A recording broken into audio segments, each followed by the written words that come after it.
Actually students जो हैं वो क्रेमिंग पर बहुत ज़्यादा मतलब रिलाई करते हैं। उसके अलावा जो नोट्स अवेलेबल होते हैं रटे रटाए, या एक ही वेबसाइट से आपके पास जो अवेलेबल नोट्स होते हैं, स्टूडेंट्स बस उन्हीं पर स्टिक होते हैं। ठीक है, वो अपनी तरफ से कुछ चीज़ें सर्च नहीं करते। ठीक है, अब मैं ये कहती हूँ कि स्टूडेंट जो है उसका जो कंटेंट है उसमें मसला इस वजह से होता है क्योंकि वो सारी चीज़ें इंटरनेट से देख रहे होते हैं। अच्छा, इंटरनेट से good source of learning, but आप वही नोट्स जो किसी के लिखे हुए हों, वो एक ही जो है वो अगेन एक ही किताब है जिस पर अगेन एंड अगेन आप वही चीज़ पढ़ रहे हैं, तो आप उसको वैसे ही जो है वो आप लिखते हैं क्योंकि उसमें आपकी प्रोडक्टिविटी नहीं है। ठीक है, आपने जो पढ़ा है आपने वो लिखा है, आपकी क्रिएटिविटी कहाँ है, आपकी लर्निंग कहाँ है इसमें। ठीक है, तो मैं ये सजेस्ट करती हूँ इसके लिए आपने रिसर्च आर्टिकल्स को पढ़ें। रिसर्च आर्टिकल्स पढ़ने से ये होगा कि वहाँ पर रिसर्च बेस्ड जो है आपके पास कंटेंट मौजूद होता है जो जस्टिफाई कर रहा होता है। ठीक है, रेफरेंसेस दिए होते हैं जस्टिफाई। तो आपके पास इस तरह जो इंटरनेट पे सॉल्व नोट्स वगैरह ऐसे के या इस तरह आपके मौजूद आपने पढ़ लेते हैं तो उसमें कोई जस्टिफिकेशन नहीं होती। ठीक है, आपकी लर्निंग भी नहीं होती। पर इस तरह आप रिसर्च आर्टिकल्स या आप डॉन न्यूज़पेपर या आप करंट अफेयर पढ़ते हैं तो फिर आप उसको रिलेट करके अपनी क्रिएटिविटी के साथ कोई नई चीज़ प्रोड्यूस कर सकते हैं। अब एक तो स्टूडेंट्स जो हैं उसकी वोकैब का मसला है बहुत ज़्यादा। ठीक है, तो जो आपके 20 मार्क्स वो तो ऐसा समझें कि अगर आपकी वोकैब अच्छी है तो वो 20 मार्क्स तो आपको ऐसे ही मिल जाएंगे। ठीक है, तो मैं स्टूडेंट से कहती हूँ कि ये बहुत एक पॉजिटिव बेनिफिट है कि आपकी वोकैब अच्छी है।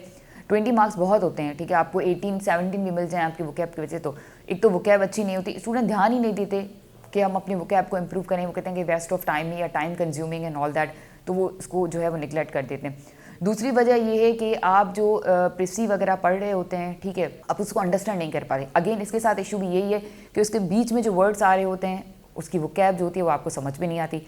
आपको वोकैब समझ में नहीं आएगी तो आप और ऑब्वियसली जो है उसको किस तरह समझ पाएंगे कि एक्चुअली इसके आंसर्स किस तरह आपने इसका जो है वो पैराफ्रेजिंग करके इसको समराइज़ किस तरह करना है। इसी तरह आपके पास कॉम्प्रिहेंशन का पेपर होता है तो आप उसको समझ नहीं पाते, अंडरस्टैंडिंग नहीं होती, तो आप उसके आंसर्स कैसे देंगे। तो और उसके अलावा आपका जो ग्रामेटिकल पोर्शन होता है, ठीक है, ग्रामर वीक, ये तो हमने पहले भी मतलब ऐसे के हिसाब से भी डिस्कस किया कि ग्रामर अच्छी ना होने की वजह से जो है स्टूडेंट्स बहुत पीछे रह जाते हैं। अगेन यहाँ पर भी आपके पास ग्रामर का पोर्शन है, उसमें भी ग्रामर अच्छी न होने की वजह से स्टूडेंट जो है वहाँ भी मार्क्स सिक्योर नहीं कर पाते। तो मतलब इनका रेशियो इस तरह जो है वो बढ़ जाता है। राइटिंग स्किल्स जो हैं और ग्रामेटिकल स्ट्रक्चर है, वोकैब है, these are the basic reasons behind the failure. ऐसे के लिए मैं जो है कोटेशन एसेज जो होते हैं या प्रोवर्ब्स वगैरह जो इस तरह के जो लिटरेरी एसेज होते हैं, मेरा इंटरेस्ट में बहुत था। तो मैं उस हिसाब से नॉवेल्स वगैरह, क्योंकि हम लिटरेचर, अच्छा मैं इसमें अपना पर्सपेक्टिव इस तरह डिफरेंट कर रही हूँ क्योंकि मैं एक लिटरेचर की स्टूडेंट थी तो मेरा इंटरेस्ट इस तरह ज़्यादा था।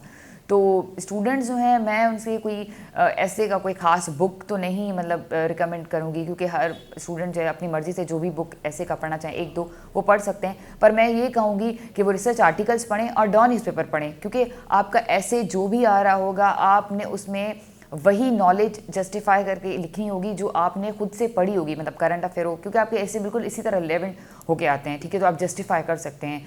और उसके अलावा अगर आप ग्रामर का बुक कहें तो रेनन मार्टिन का बुक जो है वो बहुत अच्छा है, आप बिल्कुल स्टार्ट से उसको शुरू कर सकते हैं। माइकल स्वेन और कैथरीन वॉल्टर का भी ऑक्सफोर्ड का बुक आता है, उसमें ये उसका फ़ायदा ये है कि वहाँ पर जो ना एक्सरसाइजेस दी होती हैं जो आप प्रैक्टिस कर सकते हैं। ठीक है, आप चैप्टर होता है, चैप्टर के बाद फिर एक्सरसाइज होती है आपकी, तो आप और उसके साथ कीज़ भी आ रही होती हैं तो आप खुद ही अपने आप को असेस कर सकते हैं। तो इस तरह, और उसके अलावा जो है आपका explore the world of English जो है सादत हसन का, ये भी बहुत अच्छा बुक है। ये भी बेसिक है कि आप अपनी बेसिक लर्निंग जो है यहाँ से इम्प्रूव कर सकते हैं।